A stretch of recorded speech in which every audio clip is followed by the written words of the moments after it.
Chandrababu అరెస్టుపై TDP జనసేనలు ఏ విధంగా ముందుకు వెళ్తాయన్నదే AP రాజకీయాలలో ఆసక్తికరంగా మారింది.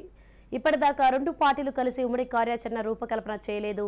పై స్థాయి నుంచి కింది స్థాయి కార్యకర్తల దాకా కలిసి పోరాటం చేసే విధంగా ఎలాంటి ప్లాన్ చేస్తారన్న దానిపై అందరి దృష్టి పడింది.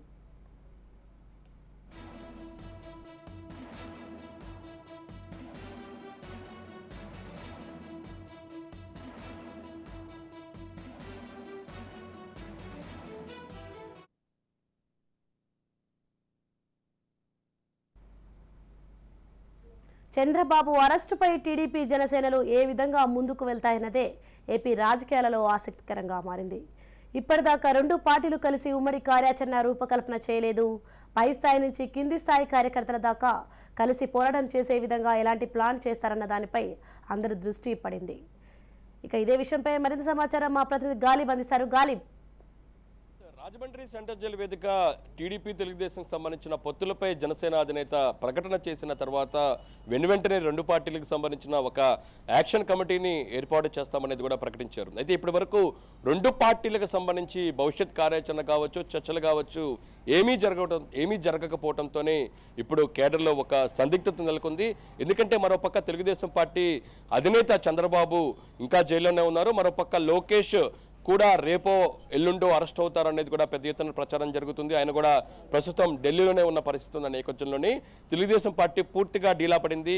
మరోపక్క జనసేన అధినేత పొత్తుల ప్రకటించిన తర్వాత మరింతగా జనసేన పార్టీ ఫోకస్గా ప్రజల్లోకి వెళ్ళబోతుంది అనేది మాత్రం పెద్ద ఎత్తున ఆశలు పెట్టుకున్న జనసేన కేడర్ కూడా అదే పరిస్థితి నెలకొంది. ఎందుకంటే జనసేన పార్టీ అధినేత పవన్ కళ్యాణ్ వారాహి యాత్ర కావచ్చు, మరోపక్క పార్టీకి సంబంధించి సమీక్షల కార్యక్రమం ఉన్న టైంలోనే విజయవాడకు వస్తుంటారు. మిగతా టైం మొత్తం పూర్తిగా షూటింగ్లకు సమయం కేటాయిస్తారు. ఇలాంటి పరిస్థితి నెలకొంది. అయితే పొత్తుల తర్వాత పూర్తి స్థాయిలో ఆయన పార్టీతో పాటు జనాల్లోకి వెళ్లే దిశకు కూడా ఫోకస్ పెడతారు అనేది మాత్రం ప్రధానంగా జనసేన పార్టీ భావించింది. ఈ నేపథ్యంలోని ప్రస్తుతం పొత్తుల తర్వాత పూర్తి స్థాయిలోని కమిటీలు ఏర్పాటు చేయబోవటం, ఉమ్మడి కమిటీ ఏర్పాటు చేయబోవడంతో ఎటువంటి పరిస్థితి ఉమ్మడి ఇరు పార్టీలకు సంబంధించిన పొత్తులపై జరగబోతుంది అనేది మాత్రం చర్చ మాత్రం జోరుగా రాజకీయ వర్గాల్లో నెలకొంది. అయితే మరోపక్క రెండు పార్టీలకు సంబంధించి విడివిడిగా సమావేశాలు మాత్రం కొనసాగుతున్నాయి.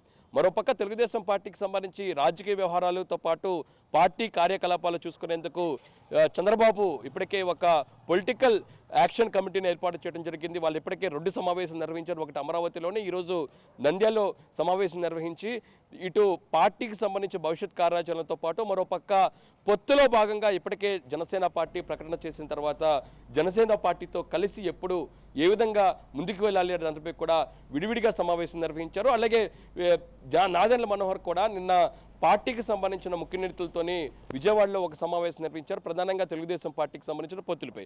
అయితే విడివిడిగా సమావేశాలు నిర్వహిస్తున్నారు తప్పితే ఇద్దరూ కలిసి ఒక యాక్షన్ స్ట్రాటజీ మీటింగ్ని ఎప్పుడు నిర్వహించుతారు, భవిష్యత్ కార్యాచరణ ఏ విధంగా ఉండబోతున్న దానిపై కూడా ఇప్పటి వరకు స్పష్టత రాకపోవడంతో ఇంకా ఆ పార్టీ కేడర్లోని ఒక డీలా పరిస్థితి మనకు స్పష్టంగా కనపడుతుంది. ఎందుకంటే మరోపక్క రెండు పార్టీలని పూర్తి స్థాయిలో ఫోకస్ చేస్తూ అధికార వైఎస్ఆర్ కాంగ్రెస్ పార్టీ విమర్శల అస్త్రాలు పూర్తిగా బయటికి తీస్తున్న పరిస్థితి కనపడుతుంది. ఎందుకంటే ఇటు చంద్రబాబు నాయుడు అరెస్టు తర్వాత ఇప్పటి వరకు బయటికి రాకపోవడంతో అవినీతి ముద్ర వేసే దిశకు కూడా వైసీపీ ఫోకస్ పెడుతున్న నేపథ్యంలోని ఖచ్చితంగా రెండు పార్టీలకు సంబంధించిన ఉమ్మడి కార్యాచరణ ప్రకటించడంతో పాటు ఇరు పార్టీలకు సంబంధించిన యాక్షన్ కమిటీని ఖచ్చితంగా ప్రకటించాలనేది మాత్రం కేడర్ కోరుకుంటున్నాయి. అయితే జనసేన అధినేత పవన్ కళ్యాణ్ ప్రజల్లోకి మరోసారి రాబోతున్నారు. కృష్ణా జిల్లా నుంచి ఆయన 4వ విడత వారాహి యాత్రను కూడా ప్రారంభించిన తరుణంలోని ఈ రోజు నుంచి కూడా ఆయన పూర్తిగా విజయవాడకు రానున్న నేపథ్యంలోని పవన్ వచ్చిన తర్వాత ఖచ్చితంగా దీని మీద స్పష్టత వస్తుంది అనేది మాత్రం రెండు పార్టీలకు సంబంధించిన నేతలు భావిస్తున్నారు. ఎందుకంటే గతంలో కూడా పవనే నేరుగా పొత్తులపై అధికారిక ప్రకటన చేసిన తరుణంలోని తాజాగా ఉమ్మడి పార్టీలకు సంబంధించి ఒక యాక్షన్ కమిటీని కూడా ప్రకటించడానికి కూడా త్వరలోనే పవనే నిర్ణయం తీసుకునే అవకాశాలు కనబడుతున్నాయి. ఎందుకంటే ఇటు తెలుగుదేశం పార్టీకి సంబంధించి పూర్తిగా నాయకత్వం లోపం కనబడుతుంది.